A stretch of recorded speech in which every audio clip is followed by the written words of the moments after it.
মধ্যপ্রাচ্যের আকাশে যুদ্ধের ঘন মেঘ জমতেই বিশ্ববাজারে সোনার দামে আবার দেখা দিয়েছে অস্বাভাবিক উল্লম্ফন। ইরান ও ইসরায়েলের মধ্যে সরাসরি সামরিক সংঘাত, যাতে যুক্তরাষ্ট্রের সম্পৃক্ততা এবং পাল্টাপাল্টি হামলার আশঙ্কা বিনিয়োগকারীদের ঠেলে দিচ্ছে নিরাপদ আশ্রয়ের দিকে। সেই নিরাপদ আশ্রয়ের নাম সোনা। যুদ্ধের উত্তাপ যত বাড়ছে, সোনার দামও তত দ্রুত ছুটছে নতুন উচ্চতার দিকে।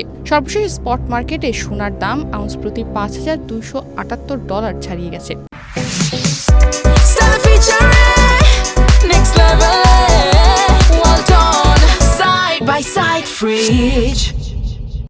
এরই প্রভাবে 28 ফেব্রুয়ারি সোমবার রাতেই দেশে বেড়েছে মূল্যবান এই ধাতুর দাম। সোনার দাম গতকাল সকালেই বেড়েছিল $4,374 টাকা, কিন্তু ইরানের হামলার পর গতকাল রাতেই আবার বিশ্ববাজারে সোনার দাম বাড়ায়।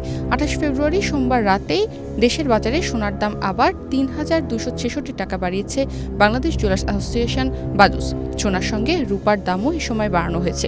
আজ দেশে 22 ক্যারেটের প্রতি ভরি সোনা বিক্রি হচ্ছে $2,68,680 টাকায়। একই সাথে 22 ক্যারেটের প্রতি ভরি রূপা বিক্রি হচ্ছে $6,998 টাকায়।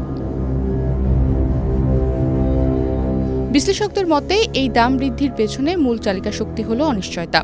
ইরান কতটা শক্তভাবে পাল্টা জবাব দেবে, যুক্তরাষ্ট্র ও ইসরায়েল আরও কত দূর যাবে এবং সংঘাত মধ্যপ্রাচ্যের বাইরে ছড়িয়ে পড়বে কিনা, এই প্রশ্নগুলোর কোনো স্পষ্ট উত্তর নেই। ফলে শেয়ার বাজার ও ঝুঁকিপূর্ণ বিনিয়োগ থেকে পুঁজি সরে গিয়ে সোনার মতো নিরাপদ সম্পদে ঢুকছে। চীনের শেনজেন ভিত্তিক বিনিয়োগ প্রতিষ্ঠান ফার্স্ট সিফ্রন্ট ফান্ড এর প্রধান অর্থনীতিবিদ ইয়াং ডেলং মনে করেন, সংঘাত আরও তীব্র হলে সোনা বৈশ্বিক পুঁজির চূড়ান্ত নিরাপদ আশ্রয় হয়ে উঠবে এবং দাম নতুন সর্বকালের উচ্চতায় পৌঁছাতে পারে। এই ভূরাজনৈতিক সংকটের প্রভাব শুধু সোনার মধ্যেই সীমাবদ্ধ নয়, তেলের বাজারেও এর তীব্র প্রতিক্রিয়া দেখা যাচ্ছে। মধ্যপ্রাচ্য থেকে তেল সরবরাহ ব্যাহত হওয়ার আশঙ্কায় অপরিশোধিত তেলের দাম বাড়ছে, যা বিশ্ব অর্থনীতিতে মুদ্রাস্ফীতির চাপ আরও বাড়াতে পারে। তেলের দাম যদি বড় ধরনের লাভ দেয়, তাহলে বৈশ্বিক বাজারে আতঙ্ক আরও গভীর হবে এবং সেই পরিস্থিতিতে সোনার চাহিদা বাড়বে বলেই মনে করছেন বিশ্লেষকরা। এমনকি সংঘাত দীর্ঘ হলে এবং সরবরাহে বড় ধাক্কা এলে সোনার দাম $5,800 থেকে $6,000 দিকেও এগোতে পারে বলে মনে করা হচ্ছে। নতুন মূল্য অনুযায়ী আজ থেকে দেশের বাজারে 22 ক্যারেটের প্রতি ভরি সোনা বিক্রি হচ্ছে $2,68,680 টাকায়। এছাড়া 21 ক্যারেটের প্রতি ভরি সোনার দাম $2,56,433 টাকা, 18 ক্যারেটের প্রতি ভরি সোনার দাম $2,19,808 টাকা। এছাড়া সনাতন পদ্ধতির প্রতি ভরি সোনা $1,79,859 টাকায় বিক্রি হচ্ছে। গত কয়েক বছর ধরে বলতে গেলে ধারাবাহিকভাবেই বেড়েছে সোনার দাম। তবে 2026 সালের শুরুতে দেশের বাজারে 22 ক্যারেটের প্রতি ভরি সোনা $2,24,182 টাকায় বিক্রি শুরু হয়। 2026 সালের 1 জানুয়ারি থেকে এই পর্যন্ত দেশের বাজারে মোট 34 বার সোনার দাম সমন্বয় করা হয়েছে। এর মধ্যে 21 বার দাম বাড়ানো হয়েছে এবং 13 বার কমানো হয়েছে। 28 ফেব্রুয়ারি শনিবার রাতে সোনার নতুন দাম নির্ধারণ করে বিজ্ঞপ্তি দিয়েছে বাজুস। এতে বলা হয়, স্থানীয় বাজারে তেজাবি স্বর্ণ বা পিওর গোল্ডের দাম বৃদ্ধি পেয়েছে। এ কারণে সোনার দাম সমন্বয়ের সিদ্ধান্ত নিয়েছে বাজুস।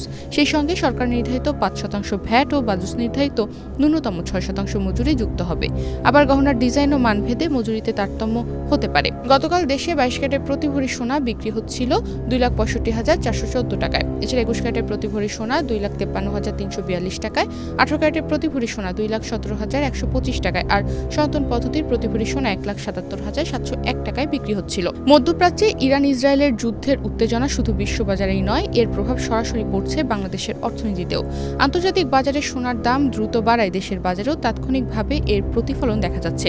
বৈশ্বিক বাজারে দাম বাড়লেই আমদানি নির্ভর বাংলাদেশের জুয়েলারি বাজারে সোনার দাম বেড়ে যায়। ফলে গহনার দাম সাধারণ মানুষের নাগালের বাইরে চলে যাওয়ার আশঙ্কা তৈরি হয়। বিয়ের মৌসুম ও সামাজিক অনুষ্ঠানে সোনার ব্যবহার থাকলেও উচ্চ দামের কারণে অনেক ক্রেতাই এখন কেনাকাটা স্থগিত করেছেন।